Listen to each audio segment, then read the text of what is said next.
তুমি একদিন বলেছিলে তুমি আমাকে হারাতে ভয় পাও।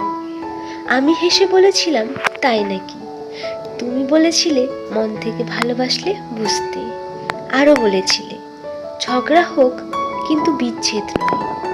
এই শব্দটা যেন আমাদের মাঝে না আসে, অথচ আজ কতগুলো দিন কেটে গেল, তোমার বলা কথাগুলোর মতো তুমিও স্মৃতি হয়ে রয়ে গেলে। কই, এখন কিভাবে আছো আমাকে ছাড়া?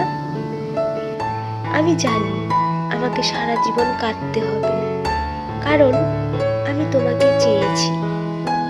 তবে তোমার সাথে কথা হোক বা না হোক, মনে রাখবে তুমি আমার সবচেয়ে প্রিয় মানুষ ছিলে, আছো এবং থাকবে।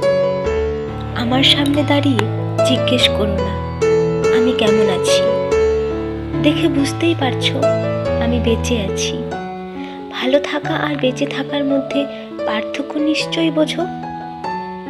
আমার চোখের দিকে তাকিয়ে তুমি কিছুই বুঝতে পারবে না যেটা আগেই বোঝোনি। সুতরাং আমার চোখে তাকানো বৃথা।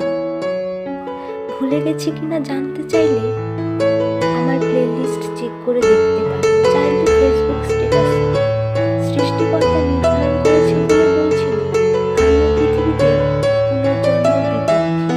এক জন্মে যত না পাওয়া আক্ষেপ, পুনর্জন্মে সেই আক্ষেপ শুধুই দীর্ঘায়িত হবে।